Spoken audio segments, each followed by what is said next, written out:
go. Hey everyone, welcome back to the arena. I'm MD, joined by Kobe, and once again an awesome guest that we can't wait to have a dialogue with. But before any conversation, we'll show love and appreciation to those that show love and appreciation back to our show and continue to follow us. What's up, everyone? Matt here.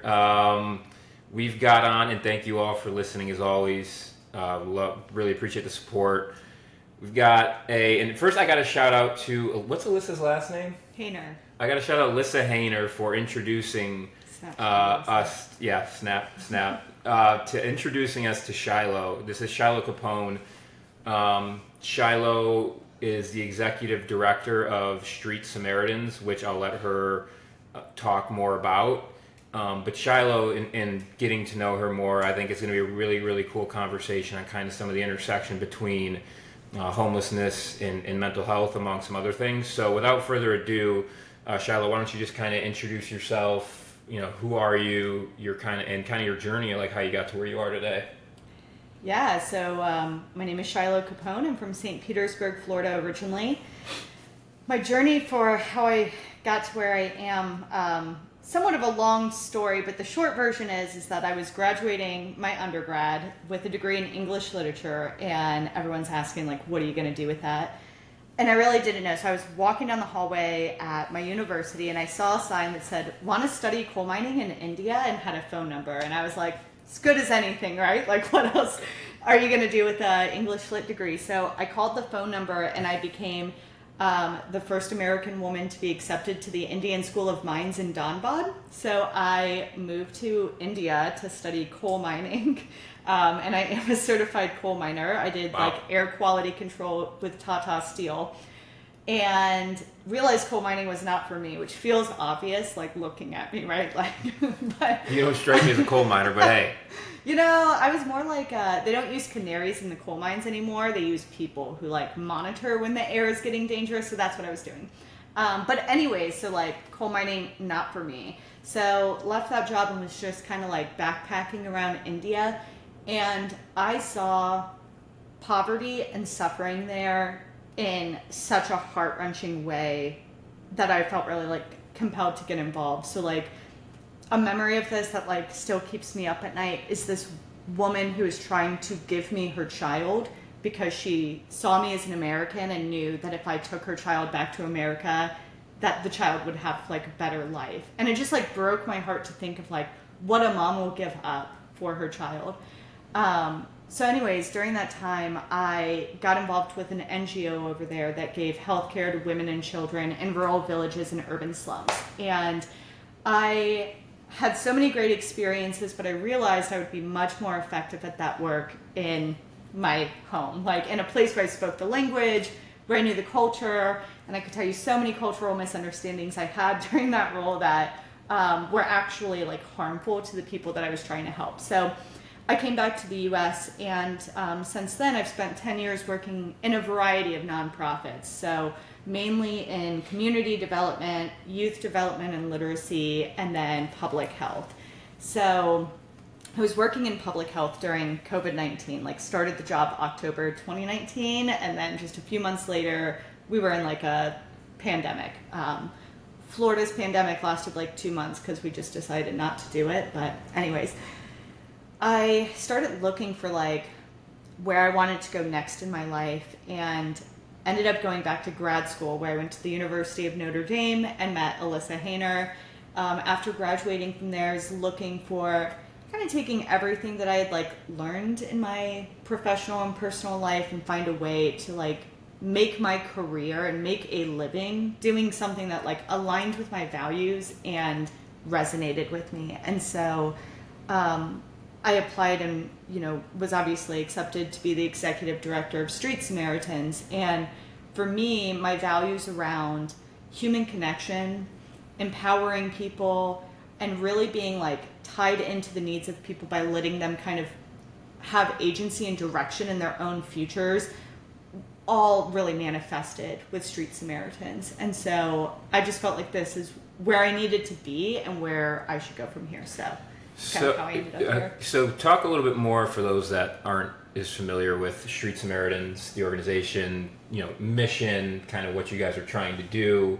And then also question I had is like, if you know the answer, just how did COVID affect, the homeless population? Did it affect it positively, negatively? Like, just something that popped into my head that I'm curious about. Yeah.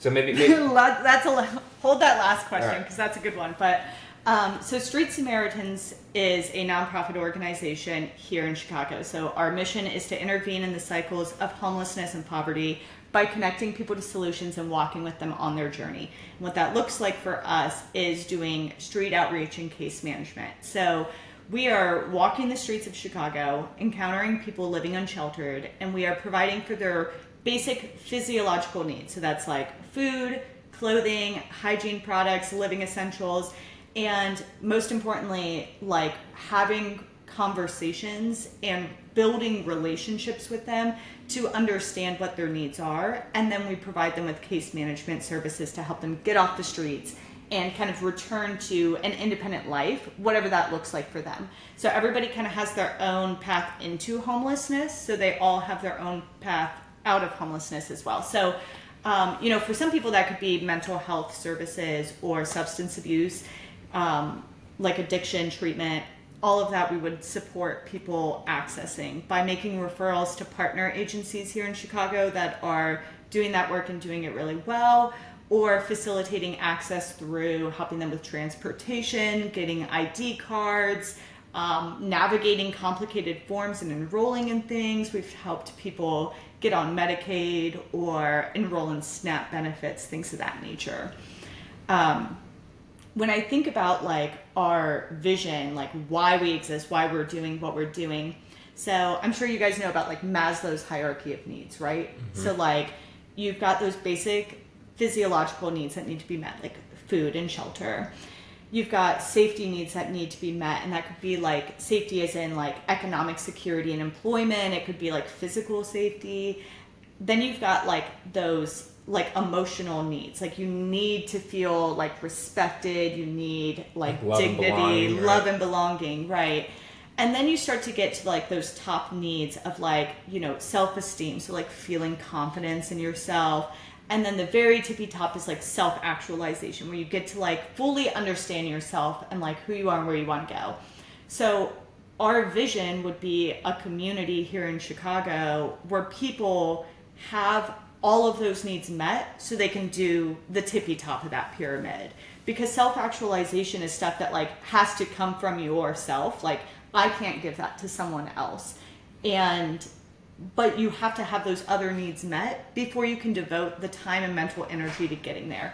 So that's why we're out there, trying to meet people's physiological needs. We are trying to help them, get into shelter or access employment opportunities, access an education so that they can have those like security needs met. And then in our relationships and friendships with people we're meeting on the streets, that's where we're trying to give them that love and belonging so that those other things can come naturally. So I guess, first of all, I love that it's a well-rounded contribution to the needs. It's not just that bottom layer that I think most people might think about when you think about helping people who are unhoused, to help them feel a sense of belonging, right? I guess at the bottom of all this is like you're helping people, and I think if I followed the story correctly, it came from that time in India. But just curious, at what point did you realize that helping others is really important to you, or something that energizes you as a person? Yeah.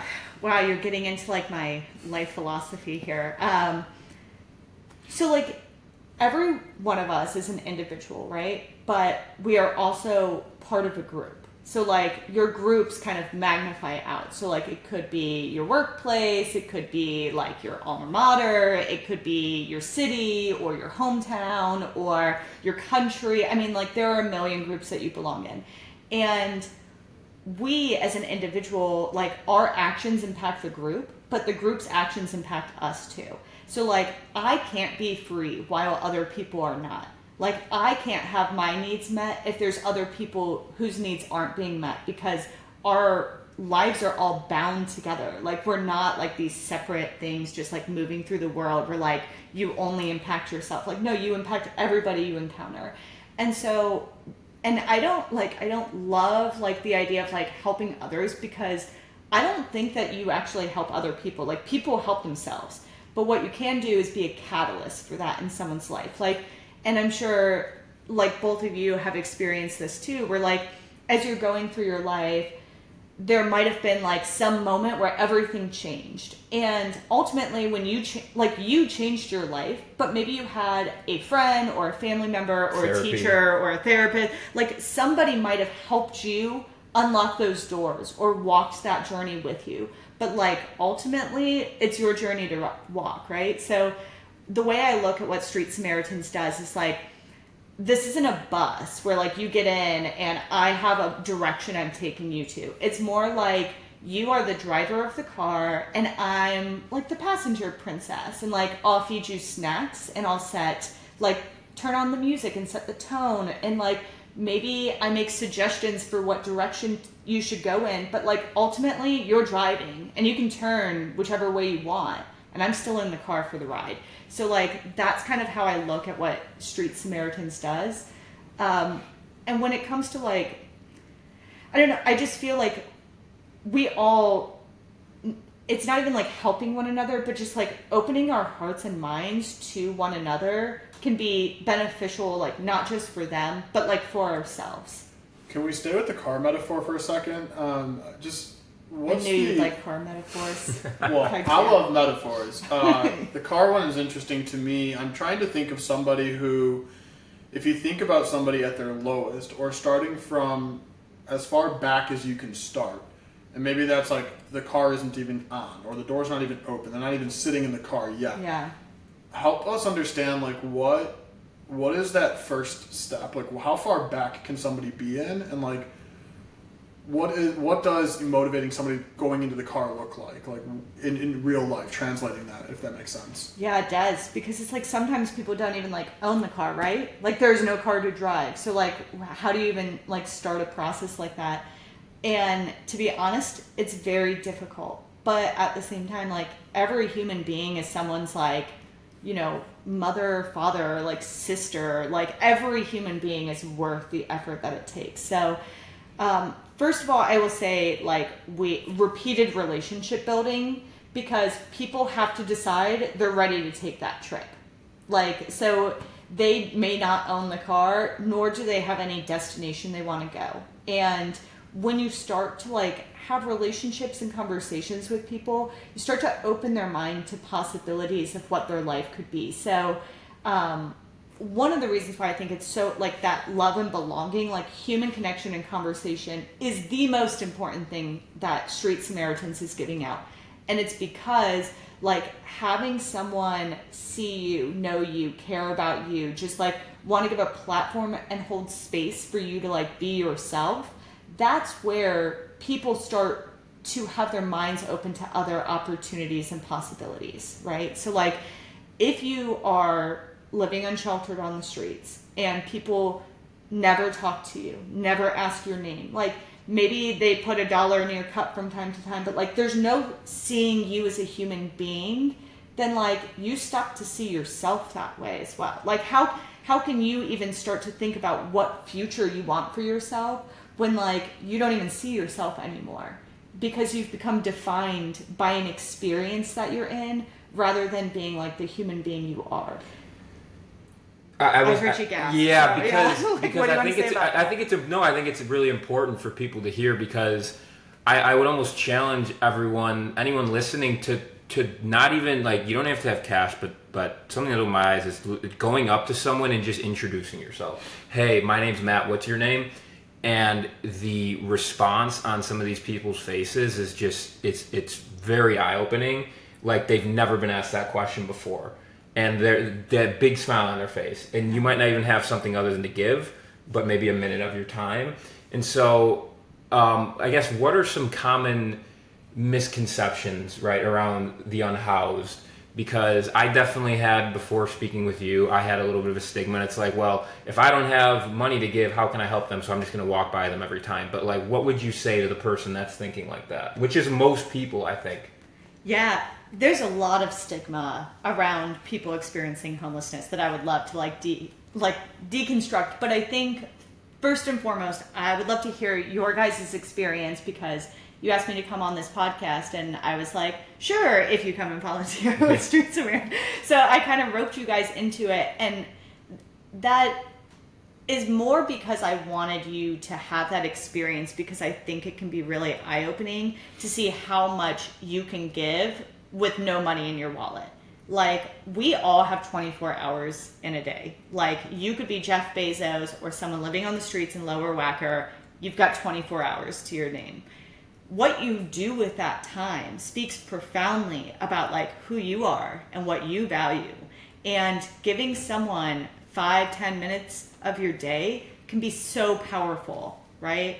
And yeah, like, money is a need. We live in a society in which money determines whether or not you can access housing or mental health services or a million other things. But like, asking someone their name and having a conversation can be transformative in a way that you don't anticipate. So I'd love to hear you guys share like what your experience was coming and volunteering the last couple Sundays. Yeah, I mean, it gave me a newfound sense of compassion, I think. Something as simple as going up and introducing yourself, and like I said, and just seeing the smile on their face, and it's like, I don't even have anything to give here other than my time. And I was so surprised at actually how many people want to talk to you despite you not having anything to maybe give them. Mm-hmm. Like, yeah, we walked around with care packages, but I've gone out separately now, and I don't have anything. Like, I don't walk around with my wallet most of the time, so I don't have anything to give other than a minute of my time and get to know them. And it was just really surprising and heartwarming to see how many people still want to just talk to you. Mm-hmm. And I do think, you know, prior to doing this and speaking with you and going out there, like, there was a part of me that you look back as like, these people, like, I don't think of them as human. Like, you walk by them every time like they don't even exist, because I don't have $1 to give them, or I don't have $1 that I want to give them. But it's really helped me develop a sense of compassion for those people. And I think what it also has helped with is just like, there are so many different reasons for someone being homeless or unhoused, and everyone's on their own path. It's helped me kind of relate back, you know, to my story. But it was very eye-opening. I'm very glad I did it. And like, you know, to your point, we've gone out now. We live in an area where there's plenty of unhoused, and so it's a really easy way to make I feel good after I do it, but really make someone's day by doing nothing other than having a conversation. And some people don't want maybe have a conversation, and that's okay, but others do. And like, I'll give a couple minutes of my day to do that. So it's been a really good experience. It's changed my outlook on you know, the unhoused and the stigma that was there before doing it. Yeah, I can chime in as well. And what I would say is, what really resonated with me is your sentiment around, you can say you want to help, but it's what you do, ultimately, the actions you can take. And like you said, everybody has 24 hours, and building a relationship, paying attention to somebody is free in terms of tangible cost. Mm-hmm. And so anybody can do it. And so that's where you really put out a good challenge there for everybody to then go and act on it. I would say in my experience with it, it was really eye-opening to hear you speak about, in previous conversations, about the ways that you can help people beyond just money, because I've wanted to help people who are unhoused, but I would always go back to the thought of like, well, I don't have all the money in the world, and so I can give $5 a day to this one person, but what impact is that really making? And for you to kind of help enlighten us on, hey, you can just build a relationship with somebody, that to me feels less transactional, and it almost feels like sales in a sense, where it's like the best client-seller relationships are not the ones where you're transacting all the time necessarily, but it's the one where you actually get to know them, you meet them where they're at, you understand what the problems they have in their life, where they want to get to, what are their goals. It's the same thing. And so for me, I was kind of kicking myself. It was like, how did I not think of this earlier on my own accord? And the other thing that jumped out to me was just how conditioned they are to their environment. being ignored constantly walked past. I can tell with my interaction with one lady who was window shopping, I guess, was just looking into the window of a building, and I went up to her to meet her, and quickly she was defensive around what she was doing. Like, she wasn't trying to cause any trouble. I remember this exact interaction. Yeah, and it made me realize, I was like, wow, like, her first instinct is that I'm somebody who's telling her to, like, shoo away or something. Right. And it can only make it, you only imagine how much she's gone through in that environment that conditions that to be her first instinct. Yeah. Versus somebody else on the street would not, somebody somebody else who's more fortunate or not going through that same type of previous environment would react totally differently. So it makes you wonder, we are all a product of our environment, and sometimes who they are and how they act is really a result of how we're treating and feeling in that environment. Yeah, and I was just quickly add on. I was like, it's no different than building a relationship with any other human. Like I know a couple people that spend more time around our apartment on a first name basis now, and I could say, hi, how are you, and they recognize me, and it's like, that's super cool. That's something that I would never have even thought to do, and it's so simple, and I think it comes down to like viewing them just like all of us. So it was a really great experience. Yeah. I think to answer your question about like what stigma, and then also like to kind of piggyback off of what you were saying, MD, about like what can like everyday people do, I'm thinking about what happened with Jordan Neely in New York's. Are you guys familiar with this? High level, yes. So like for listeners who maybe don't know, like the short version is that a man experiencing homelessness in New York City was on a subway platform, and he was yelling about how he was hungry, he was thirsty, he was tired, and he was saying like, I don't care anymore, I just want to die. And he was obviously having a mental health episode, and he was throwing trash, and another commuter put him in a chokehold, and he died. And the man who put him in a chokehold said, like, I felt like my life was in danger.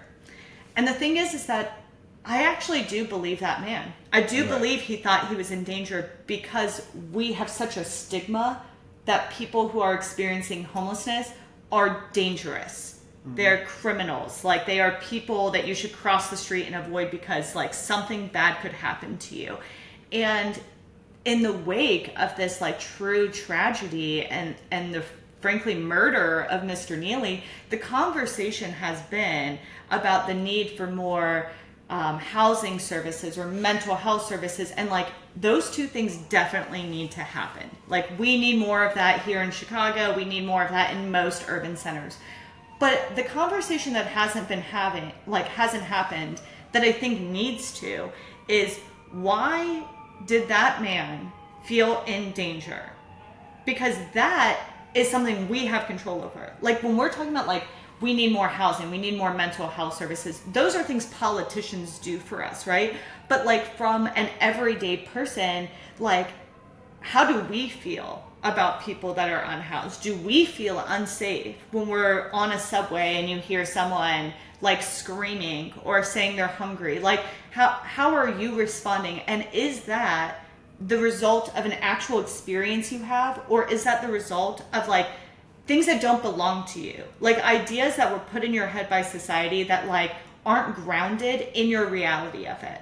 So I think many people have fears around interacting with people experiencing homelessness, and like the number one question I get from volunteers when they're coming out the first time is like, is this safe to do? Because there's such a stigma around that. So the very first thing, like the stigma that I wish would go away, is that people that are unhoused are dangerous. It's just not true in any sense of my experience in it. Not any more dangerous than people with houses anyways. Like, I've met, people at the bar that I'm like, you're a creep. And so like, and I've met those people on the streets too. Like, they are in houses and on the streets, like, because that's like human nature. They're people, right? But the vast majority, like, that's not the circumstance. And that is within all of our capacity to do, to make like the experience of being unhoused more dignified, and to create more compassionate societies in which people that are having mental health episodes, that are hungry, that are thirsty, that are tired, aren't in danger when they express that need. And I think sometimes we absolve ourselves of that responsibility because, like, to your point, MD, like, what can I do, right? Like, homelessness looks like such a big issue. And, like, I give this dollar today, like, am I ending it? What am I doing to really address this huge issue? But, like, that's not your job, right? But what you do have a moral responsibility to is to, like, have an open heart to other human beings on this planet. Like, that's not... Doesn't cost $1. Costs nothing? Costs nothing. If anything, it's rewarding. Right.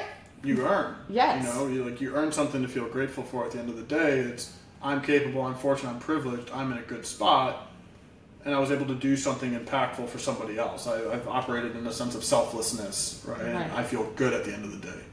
If somebody's out there looking for a reward for this, like, you know, I think it does pay back to your soul in some ways. For sure, for sure. And I do think, like, you know, my hope would be that as people are having these conversations, the stigma that homelessness is a personal choice and not the result of, like, systemic problems will go away, and that you will advocate for things. So, you know, I think about... That's a good point, sorry, but that's something that that thought was in my head. Like, prior to having more, you know, seeing it for what it is. Right. Like, that was something for sure is like, well, go get a job.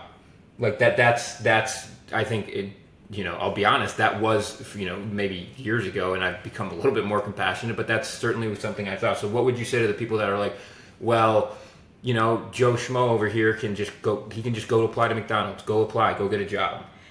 Yeah, I got a lot of responses to that. Yeah, no, So, that's why I thought you did. First of all, to apply for a job, you need an address and you need a phone number. Two things that, like, by nature of being unhoused, you probably don't have, right? The third thing is that you probably are not clean, do not have clean clothes to go apply for a job.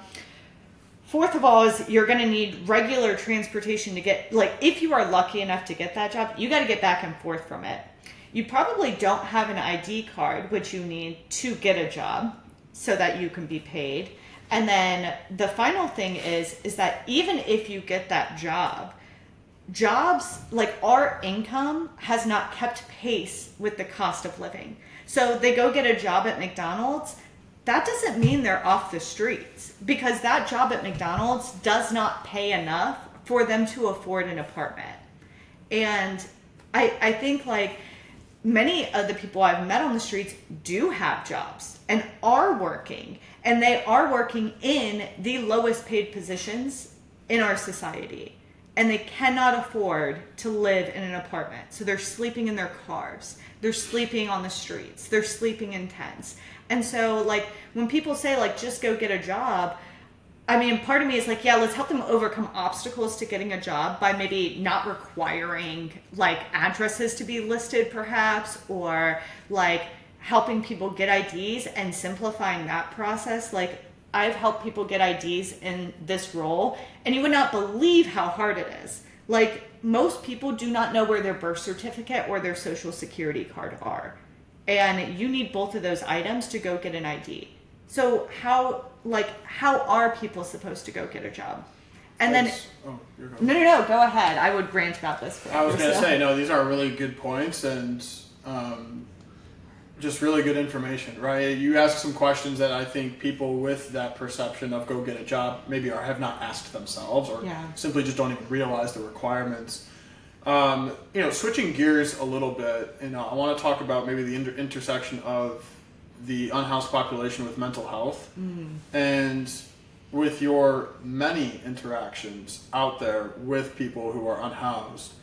How prevalent is a mental health issue with the people that you're meeting, right? Whether it's something that they are suffering, like, clinically diagnosed with, or is there a category of, like, mental health implications of just simply being where they're at in their life. Yeah, good question. And I'm going to answer this kind of in three parts. So the first one is that statistically, like the literature says, about 1/3 of people experiencing homelessness have a mental health crisis. I suspect it's probably higher from my interactions. My question is whether mental health problems are the cause or the consequence of their homelessness. Because as you experienced about like people walking by every day and not acknowledging them, like they say it's like the invisible population. Imagine what invisibility does to your mental health and how you might develop depression and self-esteem issues around that. And then the very essence of being unhoused, people that are experiencing homelessness are much more likely to be the victims of violent crime. And that comes with a very real trauma. Just being unhoused is a trauma. Like the way that woman responded to you when you approached her, MD, that's a trauma response to never being seen as a person and always feeling like she has to defend her right to exist in this space, right? So there is like certainly people who have mental health issues, and as a result of those severe mental health issues have become unhoused. The vast majority probably have mental health issues that are the result of being unhoused and are getting worse regularly as a result.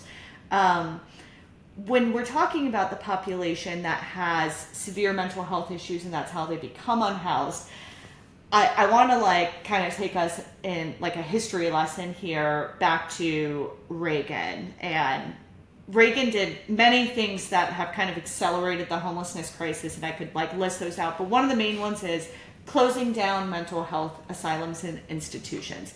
Now, like in full disclosure, those places were often terrible, right? Like not great places to be. So when he closed them down, the idea was that there would be these community mental health centers that would rise up and take care of people in a more humane way. But there was, first of all, never really an investment in those centers and continues not to be. And second of all, because of the nature of them, they were not compulsory, nor were they 24/7. They didn't have any kind of oversight.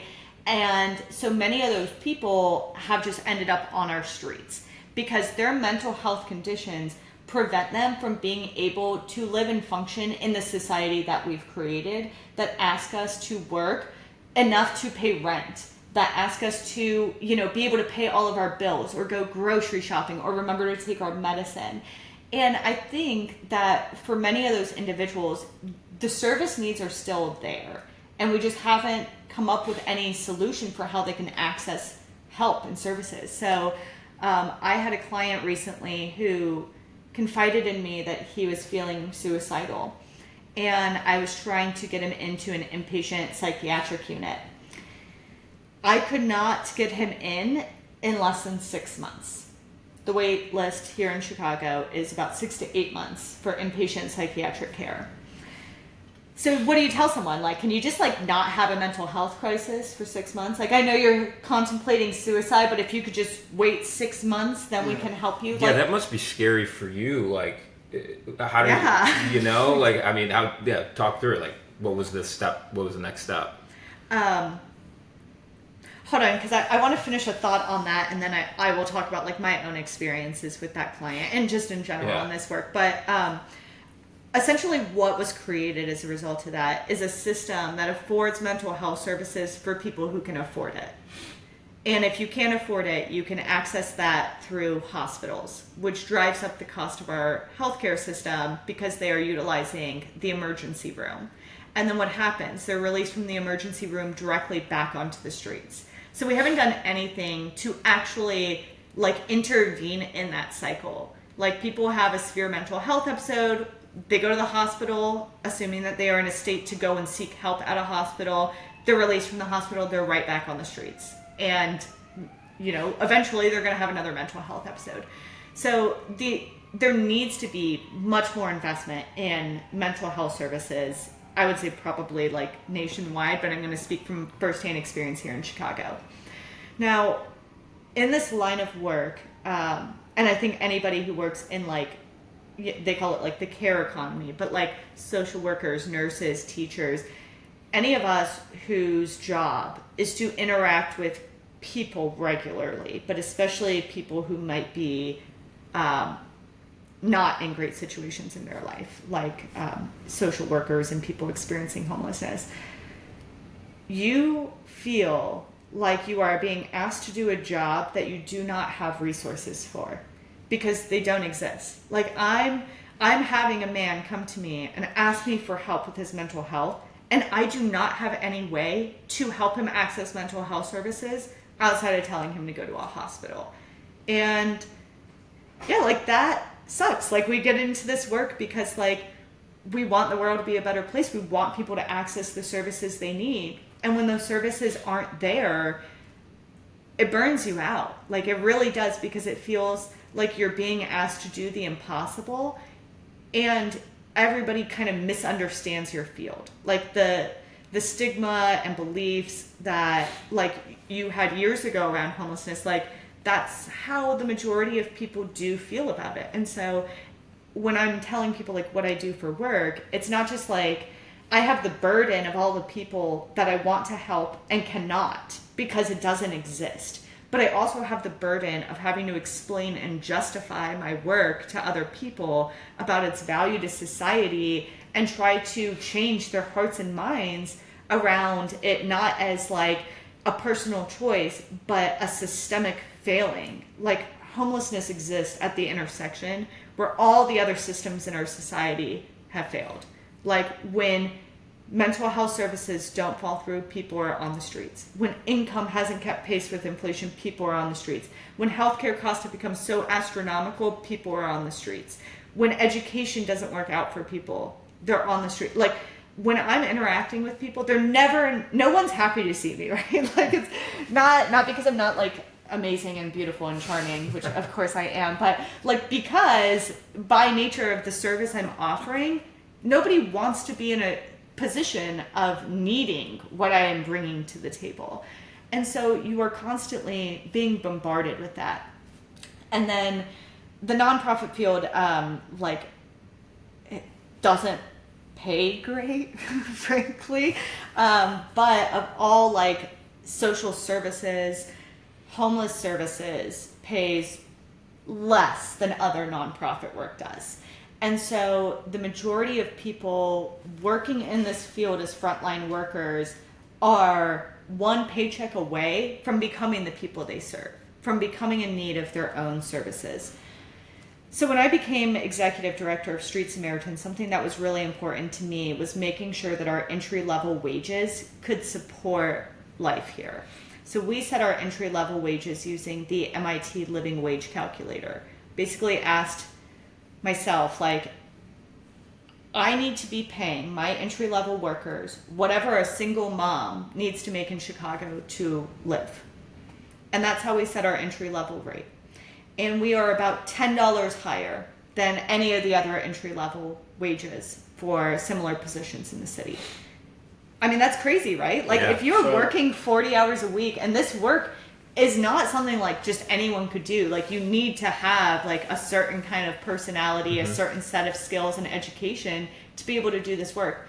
And yet we aren't paying people enough to take care of themselves on that wage.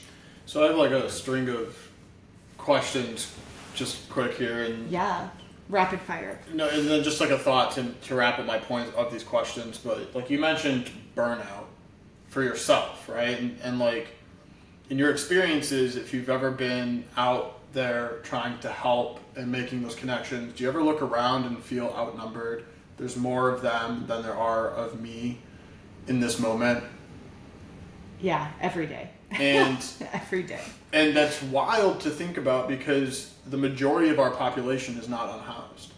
Right. And so there's no tangible reason why people who are doing what you're doing should ever feel outnumbered or ever feel burned out, right? I get like there's a low incentive, which only adds to the issue, except if you work with the Street Samaritans group, right? But I guess like, is it safe to then conclude that for people that know how to help and know and see the problem every day, a majority of people are just simply not compassionate enough, or just don't know how that they can help, right? I feel like education is a big thing because I've always thought myself as a kind person. I just wasn't educated. So I think the only thing stopping anybody from empathizing with other people is ignorance. Like, I think human beings are naturally empathetic, altruistic, and compassionate. But when we are ignorant, when we don't know about someone else's experience or the problems that exist, then we don't act on it. And it's okay because you kind of can absolve yourself of like the guilt and moral responsibility, because it's like, it's a personal choice. Like, he chose to be an addict. And if that's how you can justify things to yourself, you can walk by somebody sleeping on the side of the road, right, and not have to be like, wow, this is messed up and I need to do something about this. I think that everybody could participate, and it's like part of the reason why I was excited for the opportunity to come on your podcast is so that everybody listening can become like a part of this work, because you don't have to be a part of a nonprofit. You don't have to have money. You just have to have a heart for it. And when people have a heart for it, it takes a lot of that weight off of like those of us doing it professionally. So like, I would hope everybody becomes a street Samaritan without being employed by us. Like, that's not like something you need to be like formally affiliated to just like do, right? And I would also say, if people are like interested, you can go on our website and there's like a find help tab, and under that has a list of resources for people. So if you're interacting with someone and they say like, I need shelter, and you're like, I don't even know what to do there, go to our website and look, and it'll tell you the phone number to call so that you can help them access shelter, and it'll actually come and pick them up to take them to the shelter. So like, just helping people become informed about services out there and get connected to them makes it a lot easier. When you said like, do you feel outnumbered? Like, the answer is yes, because the crisis of homelessness here is like wild. Mm-hmm. So over 65,000 people in Chicago are experiencing homelessness. So to put it in perspective, that's about the population of Skokie.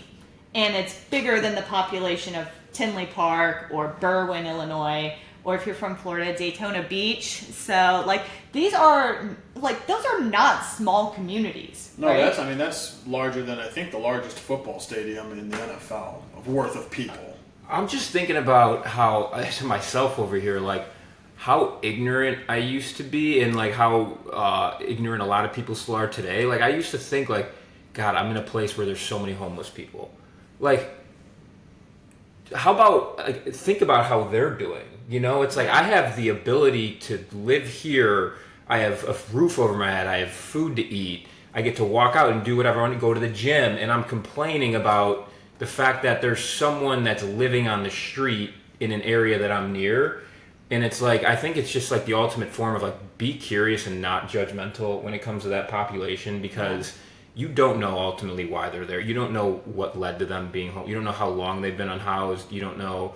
I think there's, again, to your point, like, everyone thinks most of them are mentally unstable. They're on medication. They're on drugs. They only want your money for alcohol. Like, there are just so many misconceptions. And as we're having this conversation, I'm just thinking to myself, like, God, I used to be just so ignorant when it comes to this topic. So I'm just so lucky to, and it should have came, wish it would have came earlier on, but at least now, better late than never, to be just so enlightened about like this topic, because it's extremely important. It's actually really heartbreaking, when you constantly and see it for what it is, and you see them as humans, and you see what they're going through. And I think that was the point of my questions in some ways, was it isn't just a total lack of compassion, like you said, right? It's just a lack of knowing and a lack of realization. And so, I pose that out there to just challenge anyone listening to keep an open mind and maybe rethink how you think about, or what your perception of the unhoused population is,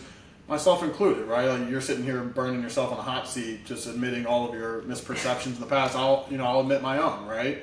You learn at a young age, like, oh, don't give them money, it's just going to get them cigarettes, right? Or whatever it is. Right. And so it's just do your research, keep an open mind, stay curious, and give yourself some credit for having an open mind. And it's never too late to learn in some ways. And I want to applaud you too for like not only saying that but like owning it, because I think when people realize that they've done something or believed something that doesn't align with their values, the reaction is not like, oh man, like where did that come from in me? It's a defense mechanism.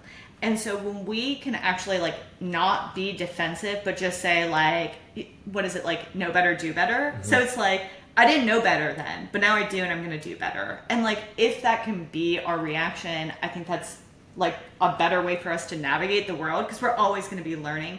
But I also think that is like a call to people, because like, no matter what anybody says, like they weren't born being like this compassionate, altruistic person, and they're not holier than thou, and like they have their own empathetic blocks, right? And so when people are like, well, you should have known better, and like attack you, then that's not productive either. So like, no. like none of these things are like super productive, except for like being open-minded and giving one another grace to understand that we're all like human beings and we're learning and growing.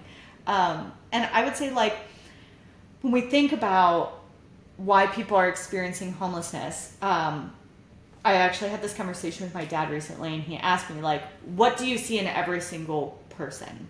So like, what is the common thread? And the answer to that is a lack of support systems.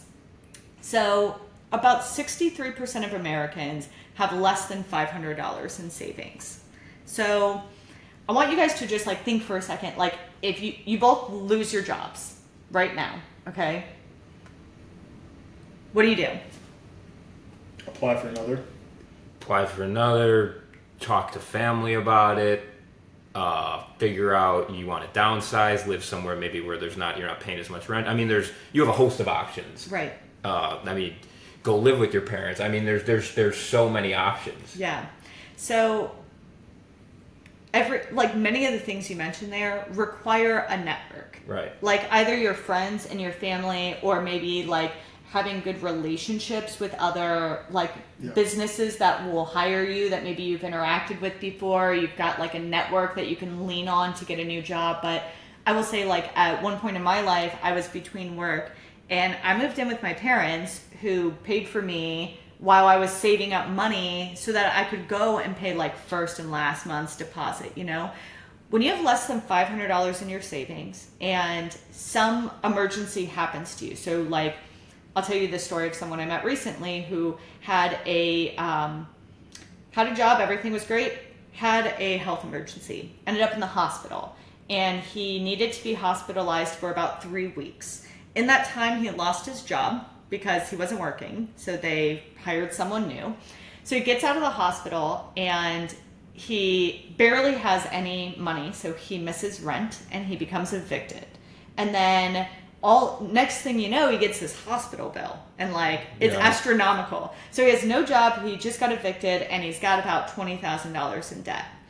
He does not have friends or family that he can go stay with. And even if you do, like how long can you really tap into that before it starts to get to be a problem? Also, his health issues haven't gone away. So when it comes to like going to get a new job, he can't do the work he used to do. He's physically incapable of doing the work he used to do. So now he's trying to break into a new field, which is like something of its own, you know? So like, even if he had professional networks, he can't tap into them anymore. So if you would ask me that question, but put myself in his shoes, my answer would be, I have no idea. Right.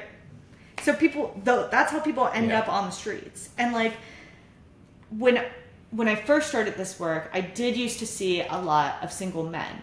But more and more recently, what I see is families. And I see people that are born and bred Chicagoans who got priced out of their communities. Rent went up, and they couldn't keep up with it. So they lost their apartment. They kept their jobs, but eventually sleeping in the car, you know, they started coming late because they're trying to navigate everything, and maybe they're waking up later, and getting ready isn't as easy, and so they're starting to not look quite as put together, so then they lose their job. And these things are a domino effect. And many people on the streets, like, aren't there by any choice, but because the system doesn't catch people before they fall. And on top of that, do many people on the streets have mental health issues? Yes. Do many people on the streets have maybe substance abuse issues? Yes. But I'm going to ask you guys, if you were being asked to sleep outside on Wacker Drive in February, tell me you wouldn't want a glass of wine. I see alcohol bottles over here. You're telling me, I'll take a bottle. you're I am going to stay warm tonight. You know what I mean? And I don't feel safe. So what can I do to put myself asleep enough so that I can just make it through? You become in survival mode. And when the brain is in fight or flight for that long, it actually rewires your neurons where you are not thinking about the future. Everything is about the present. And so you cannot be making decisions about what is going to be best for you in a week or 2 weeks or 2 months to get you off the streets. You are thinking how am I going to survive tonight? It makes you think about I forget if it's an example, but it's like that glass of whiskey example where if a rich person drinks a glass of whiskey, it's deemed classy. Yeah. If somebody who's unhoused, living on the streets drinking whiskey, it's degeneracy. Right. It's an abuse problem. Yeah. Right? And that problem's only worsening at an aggregate. You mentioned you're seeing more families now. I looked up some statistics coming into this conversation just to get a sense for directionally where this problem is headed, and it's only getting worse. And from 2019 to 2020, 12% increase in people living outside, and then a 20%, and this is a population I've never thought of personally, 20% increase in people from 2019 to 2020 staying with somebody else, living with somebody else, whether it's family or friends or something, where they are pretty much, in that example like you mentioned, on the verge of becoming unhoused. Yeah. Yeah, so in the sector, we call it living doubled up. And technically HUD does not consider those people homeless because they say, you've got a home. Right. But anybody who's ever been crashing on a friend's couch for an extended period of time knows that there's no stability in that, right? You are at someone else's whims, honestly. And and thank you for bringing that up too, because that brings me back to Matt's original question about COVID, which I literally never answered. It came back into my head too. Sorry. When 2020, I heard 2020. So one of the things that happened as a result of COVID is that you saw a decrease in sheltered homelessness and an increase in unsheltered homelessness and people living doubled up. And that makes a lot of sense if you think about it, because we basically said you got to be 6 feet apart. So we decreased shelter capacity so that we could safely space people apart. So it's not like we made more shelters for that. In many cases, those people just got kind of turned out. Which, by the way, we haven't renewed that shelter capacity here in Chicago anyway. So when you're saying why aren't these people in a shelter, there's a wait list. It's not like you just call and get into a shelter. So that's another thing I would just throw out there.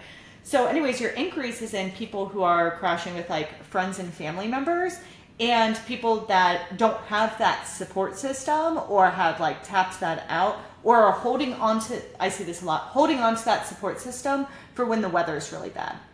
So I know a lot of people who are yeah, I do have a friend that will let me stay, but I don't want to overuse that because when the temperature gets to be negative 20, that's when I really need to be indoors. So that's just the most extreme sense of allocation of resources. Yeah. It's just stuff you've never you grew up. And it's what do you call that? That currency of it's when you overstay your welcome. What are you calling that resource? It's kind of your burden to other people in some ways, right? Right. Well, it's you have to measure that.